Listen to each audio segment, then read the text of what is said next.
I may be showing my age here, but does anyone remember when headlines, front pages and op-eds were reserved for, important stuff? Maybe someone of historical significance had died, or there was a terror attack or a hostage situation at a foreign embassy. But now, in 2023, despite the world being more upside down, confused, and it's going to go bang any minute than any other time, certainly my lifetime, the real story is a fella saying on air that he doesn't want to shag a woman who quite clearly doesn't want to shag him either. It's not a story. Actor and UK Reclaim Party frontman Laurence Fox's comments on GB News about men not wanting to shag women like a journalist called Ava Evans bizarrely became a major story, and even more bizarrely continues to be a major story. Fox's comments came off the back of a panel discussion where an author brought up the fact that suicide is the biggest killer of men under 50, and the two women on the panel, one of which was Ava, quickly made it about women's woes instead. Ava suggested that men commit suicide more than women because women aren't as successful. And the other lady, I forget who she was, but she started banging on about the fact women earn less than men. It was all very odd. And as someone who's lost several friends to suicide, some from lockdowns and even all the way back to my high school years, it was quite angering actually to watch. But I do believe in free speech, of course. So they've got the right to say it, but others also have the right to call it out. Fox felt the same, hence his tirade. Now, you can have an issue with his language, that's fine. But I will say in his defense, the term, "I'm not going to shag you, mate," is one that Ava has used a fair bit on her own Twitter over recent months. So to claim offence and outrage and even suggest it's unforgivable, it's a tad insincere in my view. It's also a nothing burger. Some hurty words, so what? In the greater scheme of things, so what? Take a look at the comments under any of Laurence Fox's tweets, even the one honouring a friend and colleague that's just died this week, and you'll see how kind the #BeKind Brigade really are. Of course, all the woke outlets, they've jumped on it. If Fox's comments were a cow, it would have been left shriveled and decomposed by this point, given how much it's been milked. Ava is over-egging the pudding to such a point now where it's basically just an omelette, some sprinkles on.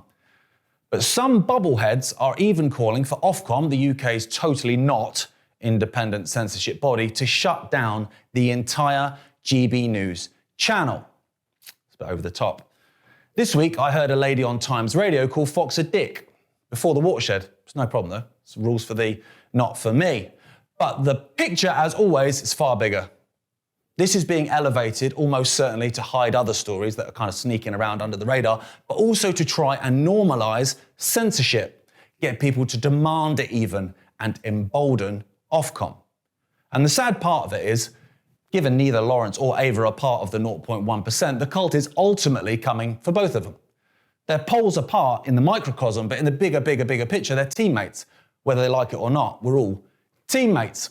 But the powers that be seek to create a situation where both sides, to prove the hypocrisy of it all, are pointing out specific events. You said this on the BBC, yeah, but you said X, Y, and Z 2 years ago and nothing happened to you. Now, those points are valid, but you know Ofcom, all puffed up from the passing of the online safety bill, will come swooping in to crush critical voices on both sides. You're right to point out these historical insults. We'll endeavour to do better in silencing folk. GB News might be the first victim, but they will be the first of many if we don't wise up. Now, I've got my own views on GB News, having had my own appearance cancelled, and their treatment of Mark Steyn was absolutely disgraceful. But at times, with good people like Neil Oliver, they've got some good information out there to a large audience, which is probably why this storm in a teacup has been stirred into a twister. Ofcom claim to be independent. They just keep us all safe, don't they, from misinformation? So kind, thanks very much. How's Sarah Kayat's interview on This Morning? You know, the one about the AstraZeneca injection. Is it still 100% safe and effective? You must have missed that. Ofcom are independent of government, so there's no risk of state control of speech and silencing of dissent. So I ask, who appoints the head of Ofcom? You know, the one that oversees the whole operation. The government. Okay, so the state picks the independent head of the independent organisation. Okay. The current head, Melanie Dawes, an economist, so obviously well qualified in everything, is World Economic Forum affiliated. She's featured on their website. Bless. Another board member of Ofcom is Ben Verwaayen, if I'm saying his name right. Ben is a Dutch telecoms guy who has his hands in artificial intelligence organisations, advertising, and is an advisor to Dutch World Economic Forum puppet PM Mark Rutte. Sorry, why is a Dutch fella involved in UK media content? So just from that small sample of Ofcom, and there are more people that link into banking as well, you've got telecoms, so good luck talking about 5G then. Artificial intelligence, so good luck calling out that massive danger to humanity. World Economic Forum, so good luck exposing those ghouls. And a state-appointed head means good luck calling out the state. It's proper independent then.